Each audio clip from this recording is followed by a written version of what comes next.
रूस की corona vaccine Sputnik जल्द ही भारत में भी मिलेगी। नीति आयोग के मुताबिक अगले हफ्ते से स्पुतनिक वैक्सीन देश में उपलब्ध होगी। नीति आयोग के सदस्य वीके पॉल ने बताया है कि स्पुतनिक की बड़ी खेप भारत पहुंच चुकी है और अगले हफ्ते तक देश में उपलब्ध भी हो जाएगी। वीके पॉल ने यह भी बताया कि जुलाई से स्पुतनिक वैक्सीन का उत्पादन देश में ही शुरू हो जाएगा। मुझे ये कहते हुए खुशी है कि अगले हफ्ते हमें उम्मीद है कि Sputnik vaccine will be available in the market. जो लिमिटेड सप्लाई पहली आई है वहाँ से वो उसकी बिक्री शुरू होने की उम्मीद है अगले हफ्ते, अर्ली नेक्स्ट वीक, और उसके बाद उनकी और सप्लाईज आएंगी और फिर जुलाई के महीने से ये बनना शुरू हो जाएगा और ये सब कुछ उस पीरियड में 15.6 करोड़ तक बनने का एस्टीमेट है from the company. Corona vaccine की किल्लत को लेकर मचे सियासी बवाल के बीच सरकार की ओर से बड़ा दावा किया गया है। नीति आयोग के सदस्य डॉक्टर वीके पॉल ने बताया कि अगस्त से दिसंबर यानी 5 महीने के बीच देश के पास 216 करोड़ वैक्सीन के डोज होंगे। वीके पॉल ने बताया कि 216 करोड़ वैक्सीन डोज में 55 crore dose Covaxin, 75 crore Covishield, 30 crore Bio E subunit vaccine, 5 crore Zydus Cadila DNA, 10 crore Bharat Biotech nasal vaccine, 6 crore Gennova और 15 करोड़ डोज स्पुतनिक की उपलब्ध होगी। दरअसल देश में वैक्सीन की कमी को लेकर विवाद बढ़ता जा रहा है। राजधानी दिल्ली में कई वैक्सीनेशन सेंटर बंद हो चुके हैं और कई अन्य राज्यों में भी इस तरह के हालात बने हुए हैं।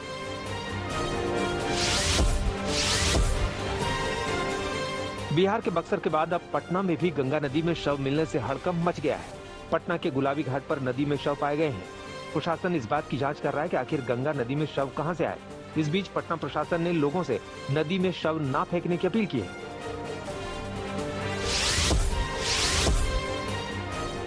उत्तर प्रदेश में भी नदियों में शव मिलने का सिलसिला जारी है। उन्नाव जिले के बक्सर इलाके में घाट के किनारे कई शव उतराते नजर आए। माना जा रहा है कि शवों को गंगा किनारे दफनाया गया है। दरअसल कोरोना से हो रही मौत के चलते कई लोग शवों का दाह संस्कार करने से डर रहे हैं और ऐसे में शवों को नदी के किनारे रेत में दफना रहे हैं।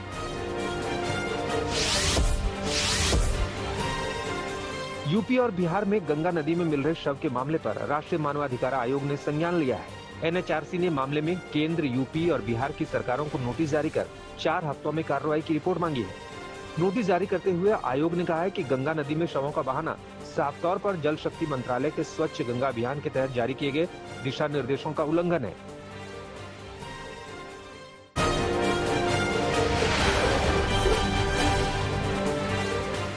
महाराष्ट्र में कोरोना के 42,582 नए केस आए हैं। हालांकि प्रदेश में कोरोना से मृतकों की संख्या चिंता का विषय बनी हुई है।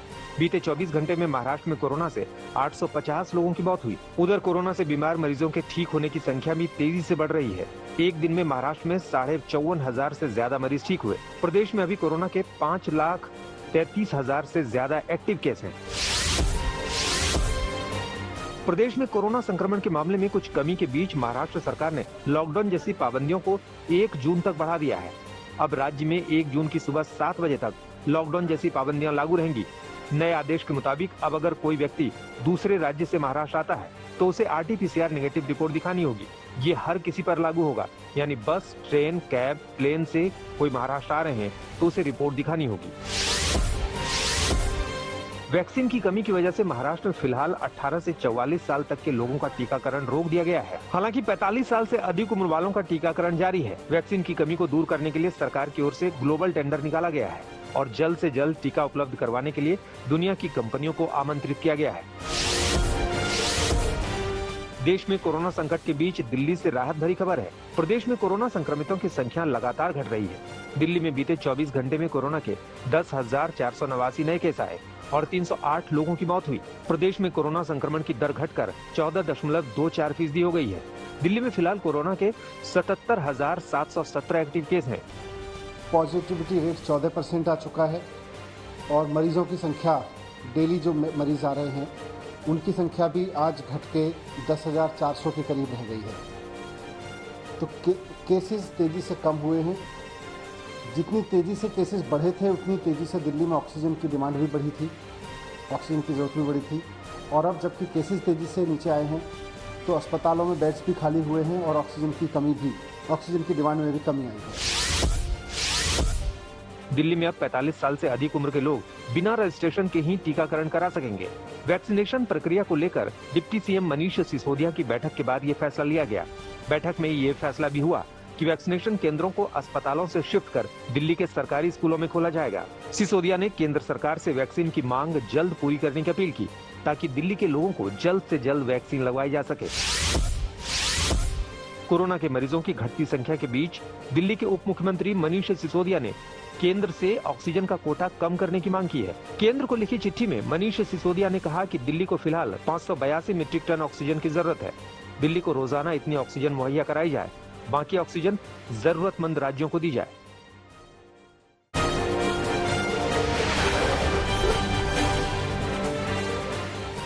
यूपी में बीते 24 घंटे में कोरोना के 17,775 नए केस आए, जबकि 19,000 से ज्यादा मरीज ठीक हुए।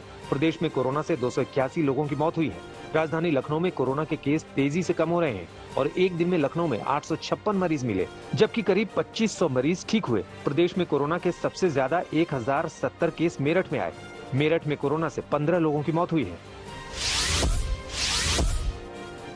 कोरोना के घटते मामलों के बीच बिहार में लॉकडाउन अब 25 मई तक बढ़ा दिया गया है। मुख्यमंत्री नीतीश कुमार ने कहा कि कोरोना को रोकने में लॉकडाउन असरदार रहा है। इस वजह से लॉकडाउन को 10 दिन यानी 16 से 25 मई तक बढ़ाने का फैसला किया गया है। इस दौरान लॉकडाउन के पहले जैसे नियम लागू रहेंगे। बिहार में फिलहाल कोरोना के 96,000 से ज्यादा एक्टिव केस हैं। केरल में कोरोना संक्रमितों की संख्या कम नहीं हो रही है। प्रदेश में कोरोना के 40,000 के करीब नए केस आए और 97 लोगों की मौत हुई। केरल में कोरोना की संक्रमण दर 28% से ज्यादा है और यहाँ 4,38,000 से ज्यादा एक्टिव केस है। इस बीच केरल में बारिश के रेड अलर्ट को देखते हुए तिरुवनंतपुरम, कोट्टम और पथानामथिट्टा 3 जिलों में आज वैक्सीनेशन कार्यक्रम रोका गया है। राजस्थान में कोरोना संक्रमण के मामले लगातार कम हो रहे हैं। एक दिन में राजस्थान में कोरोना के 15,867 मामले आए हैं और 159 लोगों की मौत हुई। हालांकि राजधानी जयपुर में कोरोना का कहर अब भी जारी है। जयपुर में कोरोना के 4,099 नए केस आए। राजस्थान में कोरोना के एक्टिव केस 2,11,000 से ज्यादा है।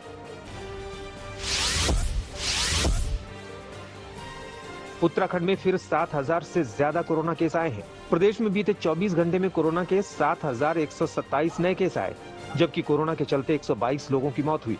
प्रदेश में कोरोना संक्रमण के सबसे ज्यादा केस राजधानी देहरादून में आ रहे हैं, जहां 2,094 नए मरीज मिले, जबकि हरिद्वार में 1,354 मरीज मिले। कोरोना का संक्रमण रोकने के लिए प्रदेश में 18 मई तक सख्त लॉकडाउन लगाया गया है।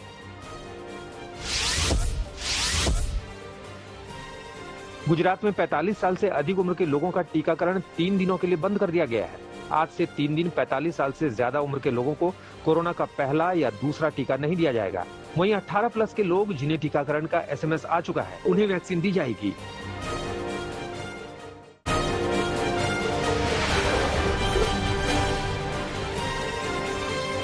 कोरोना के दौर में PGI रोहतक में बड़ी लापरवाही सामने आई है, जहां कोरोना मरीजों की मौत के बाद 7 शव एक ही एम्बुलेंस में ले जाए गए। एम्बुलेंस चालक ने भी माना कि वो एक साथ 7 शव एम्बुलेंस में लेकर गया।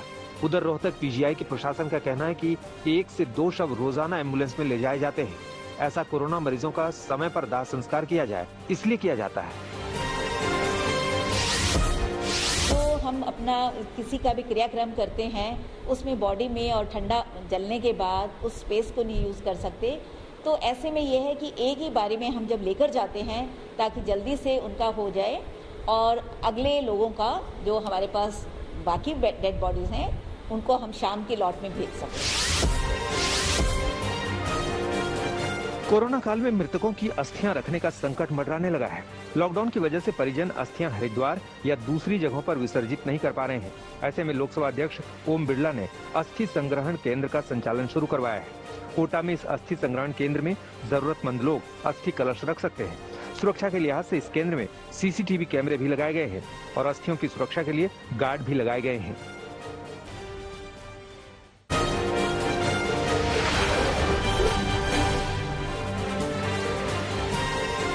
सूरत में रुपयों के लेन देन में मजदूर आपस में भिड़ गए। मारपीट का ये वीडियो वायरल हो रहा है। वीडियो में साफ दिख रहा है कि कैसे बेरहमी से एक मजदूर साथी मजदूर की पिटाई कर रहा है। इस मारपीट में 2 लोग बुरी तरह घायल हुए हैं। घायलों को अस्पताल में भर्ती कराया गया है। इस मामले की जांच के आदेश दे दिए गए हैं।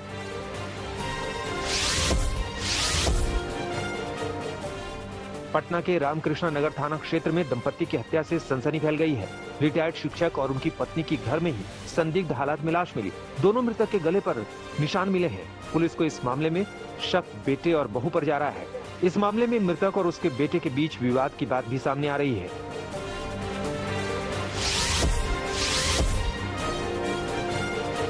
पश्चिम बंगाल के दुर्गापुर में दूसरी शादी रचाने पर भाई ने बहन को गोली मार डाली।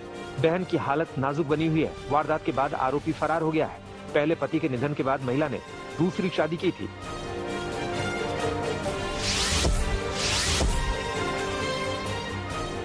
गढ़चिरौली में मुठभेड़ में मारे गए नक्सलियों की पहचान हो गई है। मारे गए दोनों नक्सलियों पर करीब 14 लाख का इनाम था।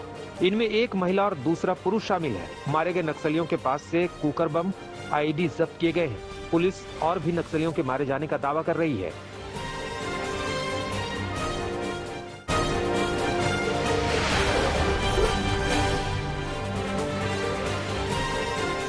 इजराइल और हमास के बीच रॉकेट हमले जारी हैं। इजरायली हमले में अब तक 55 से ज्यादा लोगों की मौत हो चुकी है।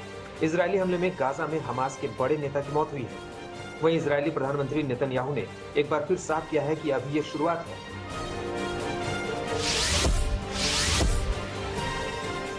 गाजा में इजरायली हमले के बाद बिल्डिंग में धमाका हुआ।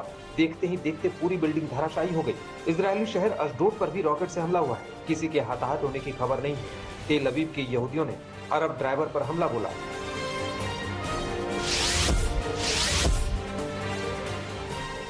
फिलिस्तीन से संघर्ष पर बिडेन ने नेतन्याहू से बात की। अमेरिकी राष्ट्रपति ने जल्द शांति की उम्मीद जताई है। प्रधानमंत्री बेंजामिन नेतन्याहू ने कहा है कि अरब नागरिकों के व्यापक प्रदर्शनों को रोकने के लिए इजरायल जरूरत पड़ने पर अधिक ताकत का इस्तेमाल करेगा।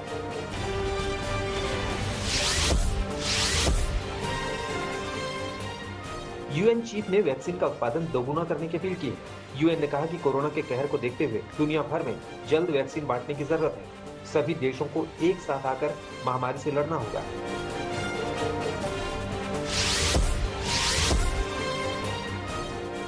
57 अमेरिकी कांग्रेसियों ने बाइडेन से भारत को कोविड-19 सहायता देने का आग्रह किया है। कोरोना की दूसरी लहर से जूझ रहे भारत को हर संभव मदद देने के लिए कांग्रेस ने कहा है।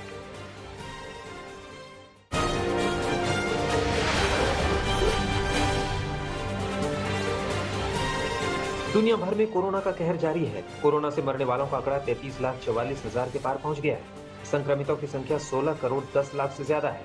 वहीं 13 करोड़ 88 लाख से ज्यादा लोग कोरोना को मात दे चुके हैं।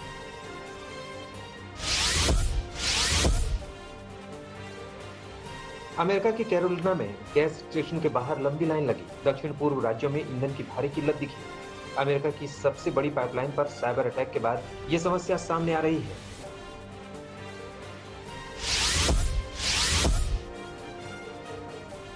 ओलंपिक को लेकर सस्पेंस जारी है। आईओसी ने कहा है कि वो ओलंपिक रद्द करने के बारे में नहीं सोच रहे हैं। जापान के टोक्यो में जुलाई से ओलंपिक 2020 का आयोजन शुरू होगा। फिलहाल टोक्यो सहित जापान के कई शहरों में आपातकाल लगा है।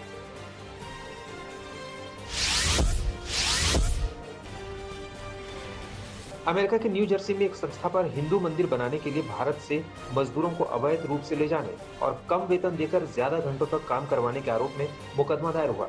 अमेरिकी जांच एजेंसी FBI मामले की जांच कर रही है।